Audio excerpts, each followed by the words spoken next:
Hey there, Star Stuffs! I am your host and artist, Ash Archambault of the Creator Being Podcast. Welcome here to this space where you will be reminded that you are a masterpiece in progress because your life is a work of art. You're going to be reminded that you are a living legacy and have everything in this now moment to create the life you want to experience. Right here during this show, we are going to go into practices, and I'm going to guide you to help you guide yourselves into greater experiences of personal freedom and connection to the creative force of the universe. We're going to practice trust falling with ourselves and the universe, and it's in this beautiful space that we can honor our humanness, our uniqueness, our connectivity to all other beings, and to the loving, infinite, divine universe that is here for us. So join me, Star Stuffs, on the Creator Being Podcast. Let's go. Oh joy, oh joy, oh joy. Today, my friends, is a delight here on the Creator Being Podcast. We are talking today about creation as the spirit of joy. I got the joy down in my heart. I got the joy down in my heart. I got the joy down in my heart today, 'cause we're sharing with you on Creator Being Podcast. What do you think stops us most from following our natural leanings of joy? Seriously, what do you think? What do you think? What stops you from leaning into the things that bring you joy? I don't know about you guys, but when I think about what stops me or what has stopped me from creating in the past, and even still up until very recently, what has stopped my creating or created resistance in my creating is the thought of, what will other people think? How will I be received? Will I be liked? Will I be received well? And then also, am I going to meet my own expectations? Gasp! The worst of all? The highest, most ridiculous expectations of all? Yeah, I'm sure many of you can relate to this. You know, it's like we all have this fear of others, the fear of not being embraced, not being included, not being understood, not being welcomed, because it's such a biological human fear. Because if we don't belong in the community, then we're going to get kicked out. We're not going to survive on our own. But that is not true anymore, my friends. We're not there anymore. We're not there anymore in the conscious evolution of our human collective.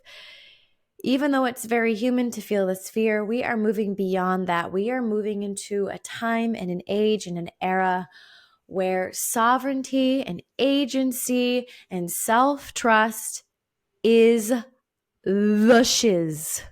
Okay? It's human to feel this fear of rejection, this fear of not belonging, especially the ones that we impose on ourselves. Yes, it's human to feel this, but it's also just as human to want to create. And creating is a vehicle for our organic joy. I said it on the last podcast in Open Heart Health, talking about how Indigenous healers would ask their patients, have you been singing? Have you been dancing? Because this is so innately included in our expression of joy. And to let others have control over that is so ridiculous. It's so clearly outsourcing our own right to our own joy, when we allow others' criticism or our own criticism to hamper us, we create those limitations either by telling ourselves to play small, to be stifled, to not do that, or by allowing the critic in others to silence us as well. And I don't know if you've been watching the show Julia, about Julia Child, and it is exquisite. And there's a reply from Paul, her husband in the TV series, where Julia is considering canceling her cooking program, The French Chef, because of this attack from Betty Friedan, who wrote The Feminine Mystique. And she's talking with her dear, dear husband, Paul, and they had an incredible marriage. And Paul said to Julia, if every critic could silence every artist, how dull would the world be then? And it's true. How dull and lonely and flat is the world when we don't choose to create. So go check out Julia. David Hyde Pierce and Sarah Lancashire are just, chef's kiss together. And I recently saw another piece of incredible media. It was American Symphony, the story of John Batiste and his wife Suleika. And they really, really exemplified in this story how creating is a survival mechanism. It's a vehicle to have the survival of the human spirit through very dark times, through very challenging times. That was a beautiful documentary. I highly recommend it. Beautiful people, beautiful story, full of heart. And then I wanted to share this little story with all of you here right now. It's from the vault of when I was in theater school. So I was in rehearsals. I was 19 years old for this show called Ragtime at Point Park University. I loved my time at Point Park. I got a degree in musical theater and had an emphasis in directing. And I'm in this rehearsal space, and if you guys know anything about the show Ragtime, it's this massive opening number. I was one of the aristocrats. And our incredible teacher and choreographer, Ziva Barzell, was trying to put together all these moving pieces. And it was like just the biggest undertaking. And it took us a really long time in rehearsal to really perfect this opening number. And there was a lot of waiting around going on. And I started making, I don't even remember what it was, you guys, but it was some like raunchy physical joke that I was doing. You know, something about like the aristocrat in her petticoats and things happening under her petticoat. Like, I don't even know what it was anymore. But anyway, I'm kind of fooling around, making jokes in my group, creating a little bit of a ruckus. Not a huge one, but enough in rehearsal. It wasn't really the most respectful thing to do. And Ziva comes over to me, and I'm thinking, oh shit, I'm in trouble. And she completely flips the script, and she looks at me and she says, Ash, I love that spicy, dicey part of you. And that was such a gift for me. It was one of the defining moments in my life where I experienced, someone just gave me permission to be fully expressed. And what a gift that was. And it was her playfulness and her sweetness as an educator, as someone who holds the hearts of developing artists. And I just am forever grateful to so much of my time with Ziva. But that particular moment, which she probably doesn't even remember because it was so benign in many ways, but to me it was very special.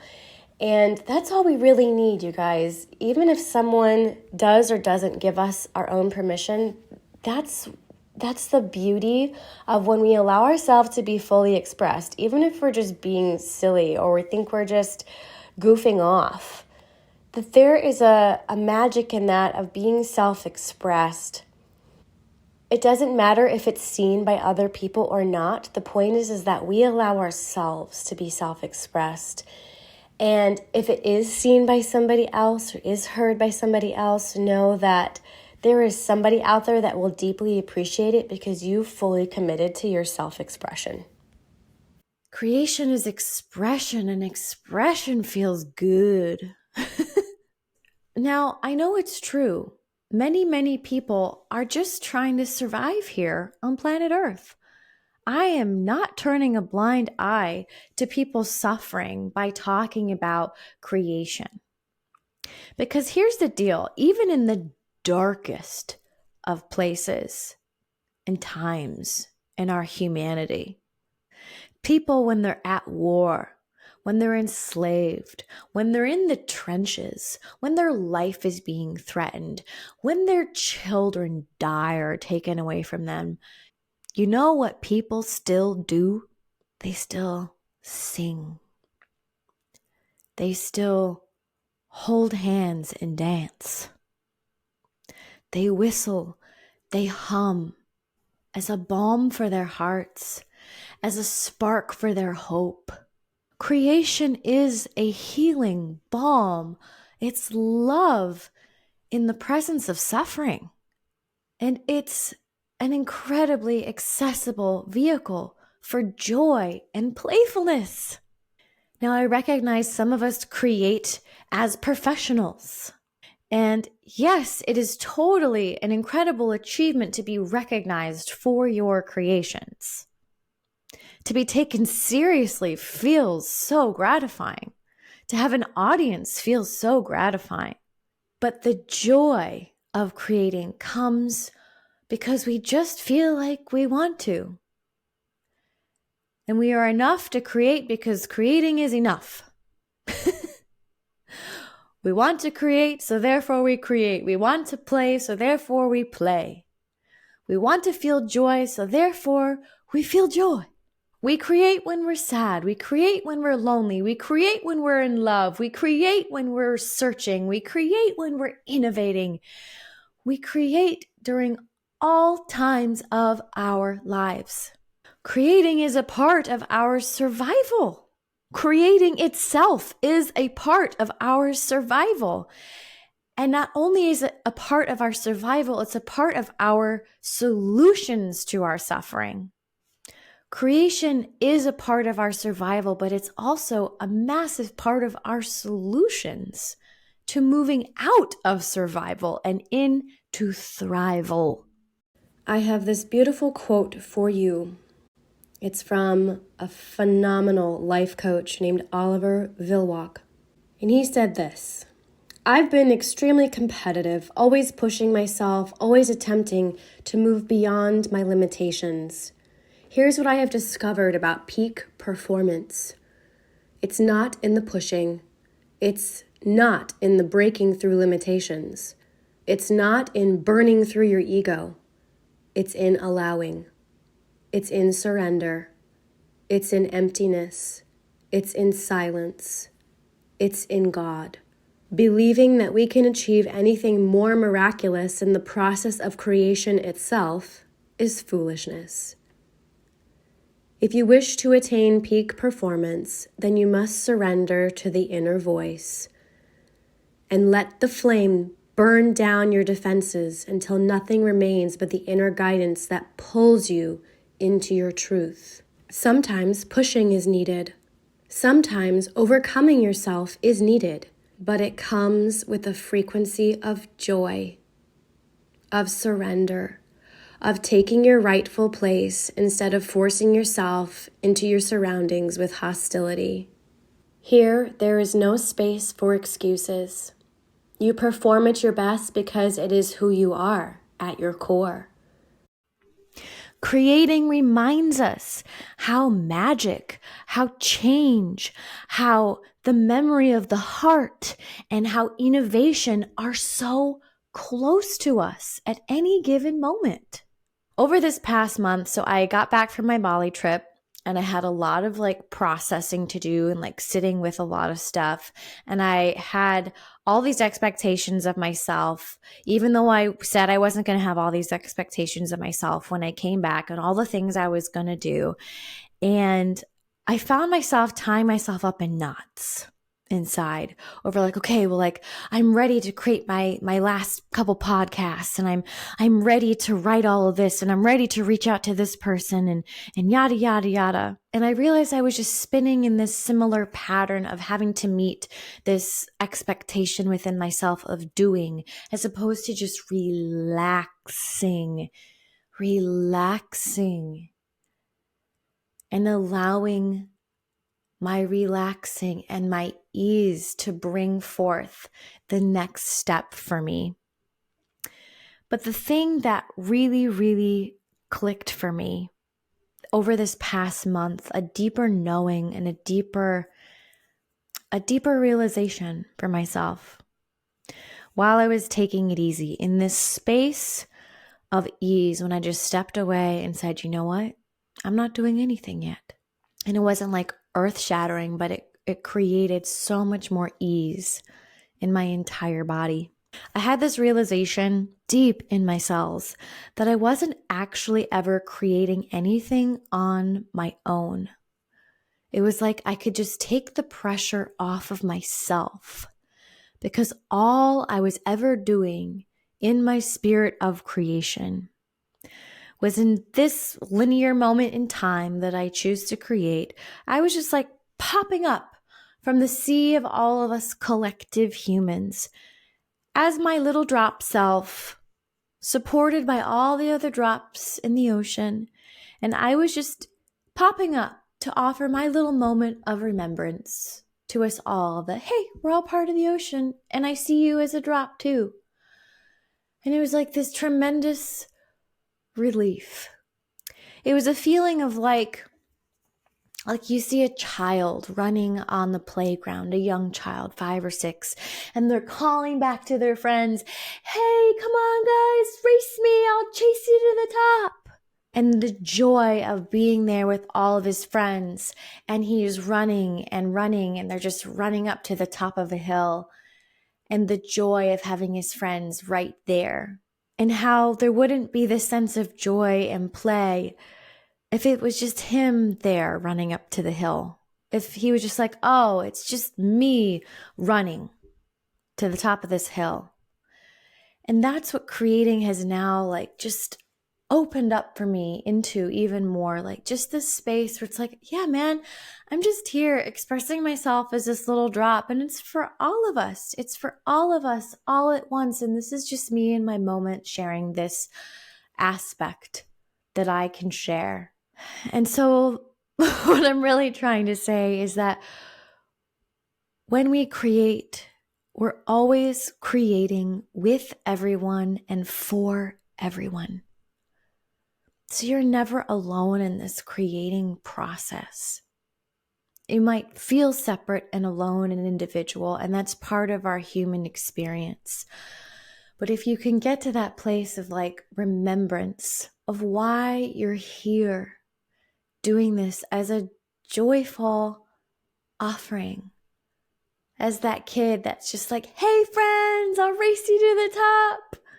I'm gonna go fast. Come with me. That spirit.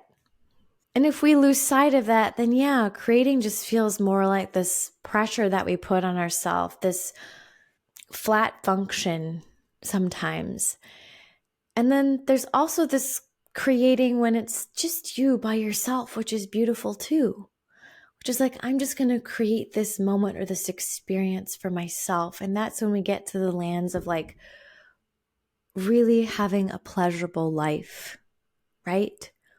Like acknowledging the beautiful food in front of you, and taking in the colors, and taking in the smells, and taking in the tastes, and enjoying your food. Just that as a very small example of how we can create joy and pleasure in our daily life. And so much of creating joy comes from being in a place of awareness. I see how beautiful those flowers are outside in my garden. Oh, wow. Isn't the way that building looks and the skyline just, wow, just exquisite? Or, oh God, like telling your friend, I love your laugh. And letting them receive the joy of that, and then you laughing together, right? So as I was building this episode today, this episode was the only episode that was not on my outline of my first season whatsoever. I was just like, you know what? I need to scrap what I had, and I'm just going to sit here for inspiration. And I watched a couple shows for 2 hours, and then it was like, bam, here's what we talk about. And then I was kind of looking for another voice to join me in this episode. And bam, I came across this incredible article. It's from the Fred Rogers Institute at St. Vincent College, and it was written by a woman named Melissa A. Butler. I had never heard of her before. She's the founder of the Reimagining Project, and she's a genius. I read this article and I was like, okay, amazing. And then I had to look her up, and then I looked her up on her website and I was like, oh my gosh, I want to be her best friend. And so anyway, I wanted to share with you today. She completely brings all the joy and playfulness of creation to this party today. Please look her up. She has a Substack. She has an incredible book, How to Notice, Expand Your Experience of Everyday Life. And she has an incredible website and consulting. And so today I wanted to share this excerpt from her essay called Pretending. Watch a tree. Watch a spider. Watch a cat. Watch a child. They don't need the word pretend. They're already inside the aliveness. The word is here for us, not to separate, diminish, or dilute what's real, but to invite us into all that's real. It's all real. Pretend is not a making of the mind. We don't give form to the play. We give ourselves to the innate being of the play. We give ourselves over to the play, the dance, the song of sky as soil. We surrender into the aliveness of everything. Alive as play, nurtured by tended stretch of seeing and release of stories wrapped in old cloaks of this versus that. Pretend invites us to breathe into and be beyond. Let ourselves be formed inside the pretending. Become the forming and the form, the seeing and the see, the tenderness tending once upon and ever after more. It's all unknown. Watch a beetle and you will remember. You will remember to listen to your daydream whispers as memory and skin, forest and bone. There's a promise here. It starts small like a carrot seed or a bit of dust, turns into a different kind of story, and you're inside it. You stretch out, spread into what's before you now as everything. Oh, Melissa. Creating is simple. Playing is simple. But our mind complicates, and the world can seem chaotic, I know. And we live in an age amongst a million distractions from our own aliveness. But guess what? Anything you do, the intention with which you interact with it, can make anything feel alive, can make you feel alive, can make you feel joyful. And it doesn't come from forcing anything. It doesn't come from trying to control anything. We try all the time to contort ourselves into versions that we think will be sellable, will be appealing, will be more practical, and we readily lose sight of simple joy. Generally speaking, the narrative for people who are inherently creators or identify themselves as creators have been up against this narrative of that's not productive, that's not practical, that's not financially viable, or you have to be exceptionally talented in order to do that, or, that's just going to take a long time. Why would you want to do that? That's not going to make you any money. Why would you do that? Oh, that seems kind of reckless. Oh, that seems like you're going to be abandoning your responsibilities if you do that. And so on and so on and so on and so on. I'm over it. I am so over it. Let's strip away our human need to create in order to serve some function in the world or to prove our worth in the world. Creating is breathing. Creating is about looking at that worm inching along the ground and being with it and cheering it on, and the fascination with all of its movements, its tininess, and our gratitude for not having to be the worm, but still being completely in deep appreciation of that worm. I use this worm example because the other day it had heavily rained here, and my mom and my girls and I were out for a walk, and we were towing the girls in a little wagon. And my mom starts pointing out every time there's a worm on the ground to the girls.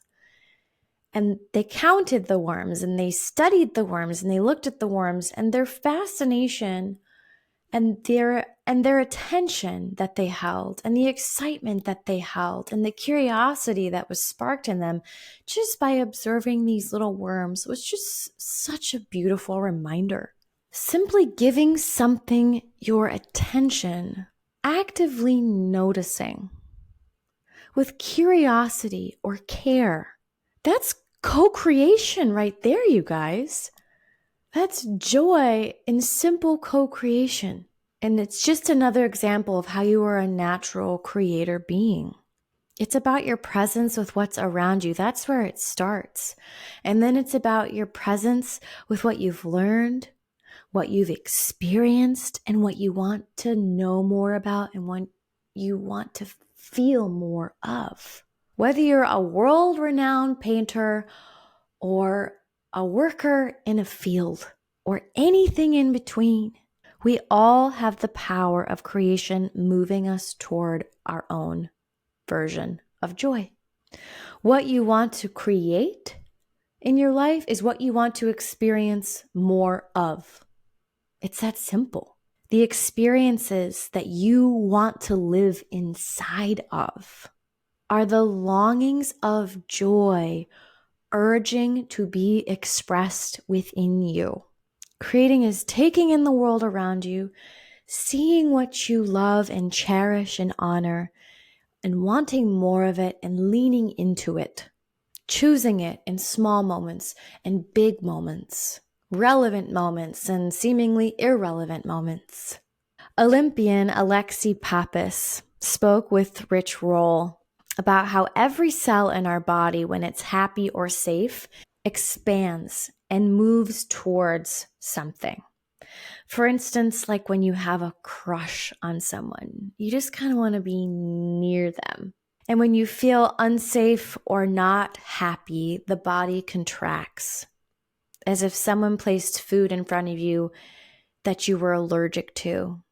And so Alexi posed to ask ourselves a simple question as we create our experiences and make decisions during our day. She says, do I have a crush on this decision? And I would add to that, is this then the experience that is going to be expansive for me, or is it going to be contracting? I know in episode 3, I talked about this whole idea of fuck yes. And like, if it's not a fuck yes, then think about not doing it. You just do fuck yes things. And I love that too. I really do. But I think where I'm at right now and where a lot of people are at is that to always be in the F yes zone, that's a place to work up to. I feel like on the day to day, when you're just trying to build this joy and weave it more and more into your daily life through your choices and how you want to create and experience your day. I really love Alexi's question of, do I have a crush on this? Do I want to get a little closer to this choice, this decision? And I think this question of, oh man, do I have a little crush on this choice? Does this feel like, oh yeah, I want to lean into it? That helps us reframe mentally, getting out of this survival mode. Well, I can't go eat lunch outside because, there's a deadline tonight and I have to stay at my desk. It's like, no, actually, maybe if you went outside and got a little sun on your face, you would feel more alive and joyful, and that will lift your spirit so that when you come back to your work, you can do it with more ease, right? Because creating as an expression of joy is about elevating our vibration. It's a survival mechanism to help us move through things with more ease. It could mean turning on the music while you cook dinner and allowing yourself to dance around and be silly a little bit, as opposed to like having to get dinner done, get food on the table, everybody's hungry, right? Or it could mean quitting your job and moving to Paris. Or it could mean jogging in the morning to feel the morning sun on your face, as opposed to the treadmill in your basement. It could mean carving out 30 minutes a week to take yourself out to get something to eat that you find is totally delicious. And a million different things, infinite choices, because our ability to create and choose what we want to experience more of is our birthright, y'all. It's not an afterthought. It's not frivolous. And it's not impractical. It's what makes us feel alive, which is inherently joyful. And if you break down the word joy based on a Latin word, gaudium, which means rejoice.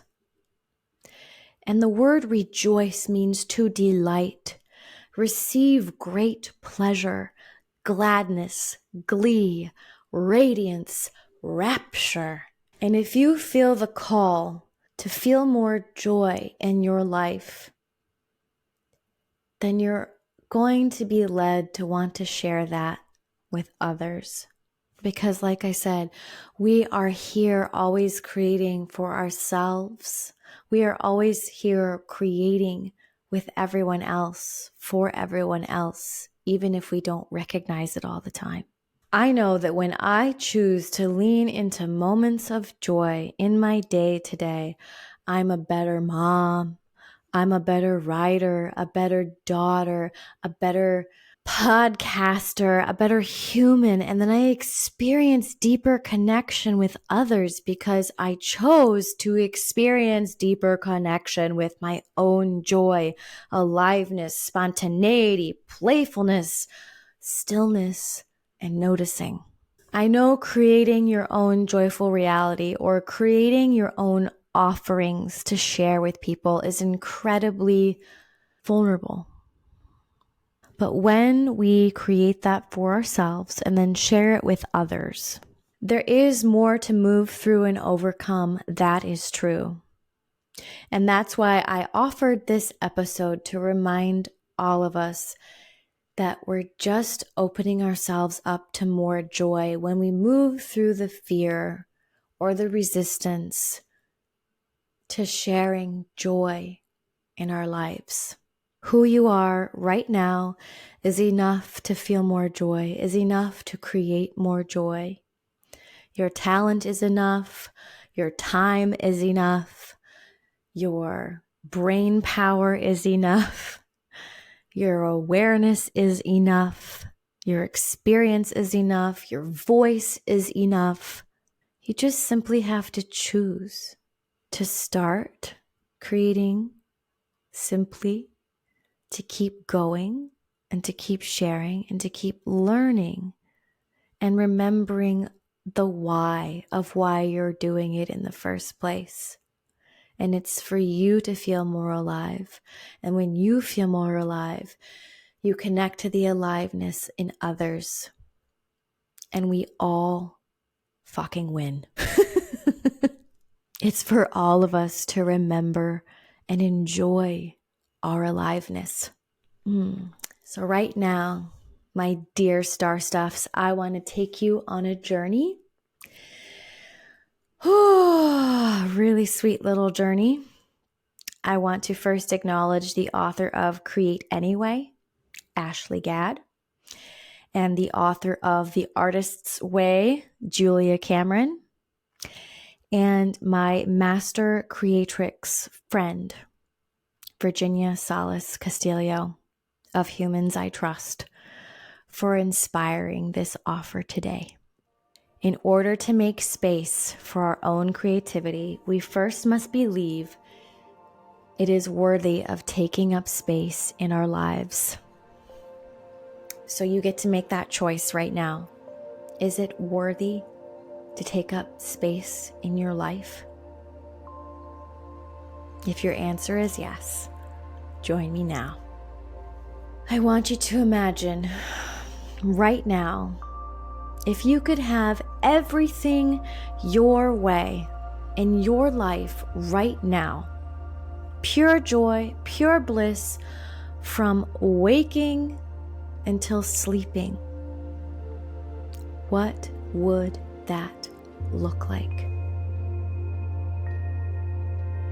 Can you allow yourself to just imagine that?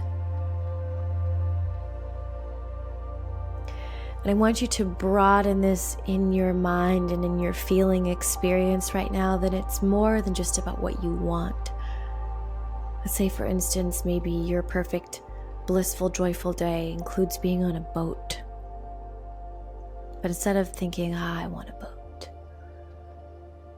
you can feel how it would feel like on the water in the morning with the wind at your back.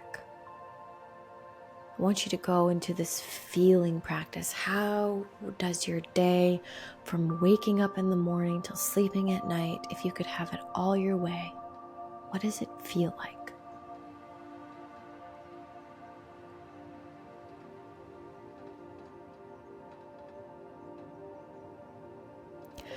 What are you experiencing as you wake up?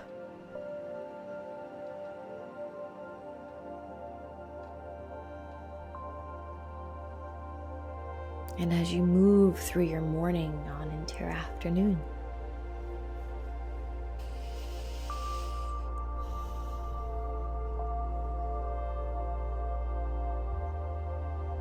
and as you move through your afternoon on into your evening,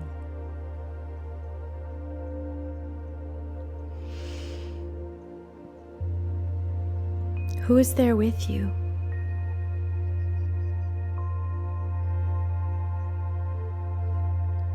What are you choosing to do with your time and your energy? Keep allowing your imagination to paint whatever picture it wants. How about now, as you move from your evening all the way to when you lay your head on your pillow at night? What does that look like and feel like?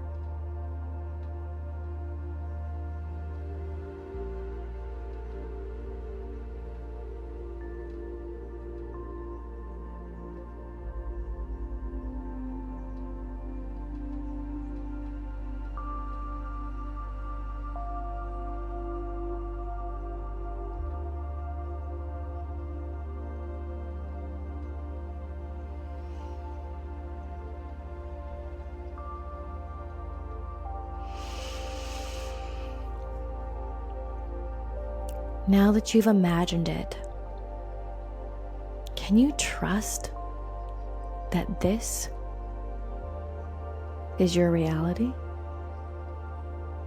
it's a viable reality. And when I say trust, I don't mean that it wouldn't take failure or experience or rejection or redirection or time or energy to figure out. I just mean, can you allow yourself to imagine this fully as your potential reality? Do you give yourself permission? If you do, say, yes, I give myself permission. Now, I want you to think about your day today and how you woke up.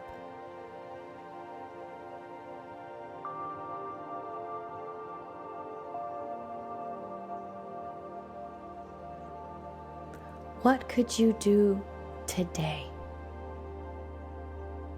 In your day. If you didn't have to do it perfectly, not exactly as if it was imagined just now, what would you do simply to start choosing, to start experiencing more today of what you imagined in your blissful reality?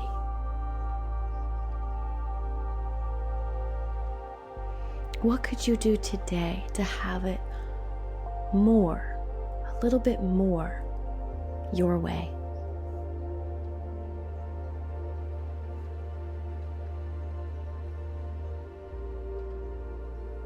One or some or many things may come to your mind.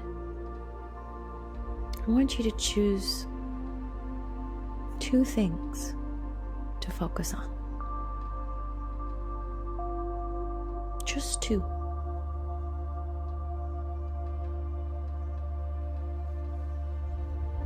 How could you make your today feel a little bit more like your desired reality?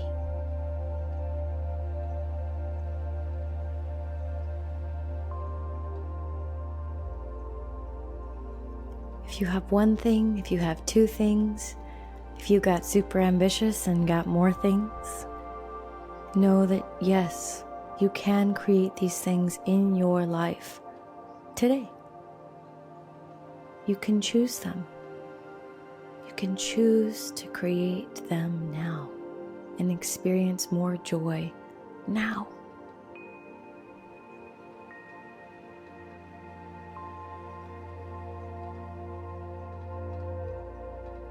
Write down, or if you can remember really well, your actions to take. And know the loving universe always rewards you for taking actions on its behalf. When you're more joyful, feeling like you are having it more of your way in your day, everyone benefits in the world. Everyone. Let's close out this practice. If you like affirmations, you can repeat after me or think this to yourself. I am safe to open myself to greater and greater creativity. I am enough to make choices that serve my experience of joy.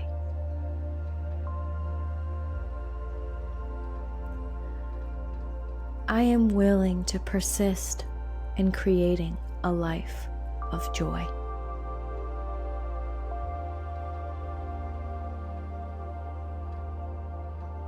What I play becomes my life.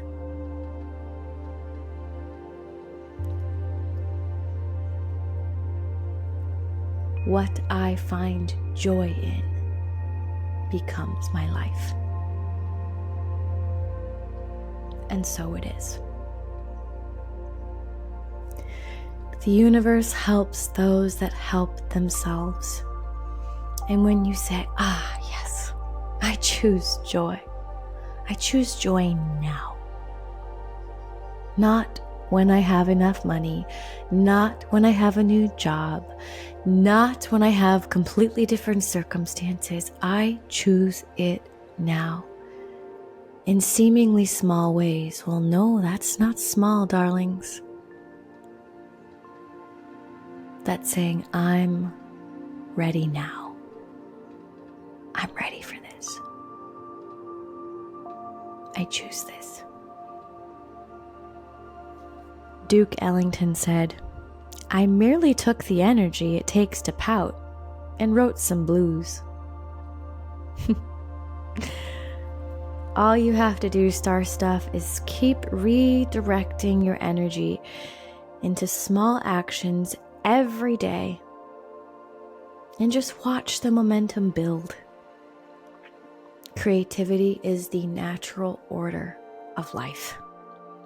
Life itself is pure creative energy for you to wield.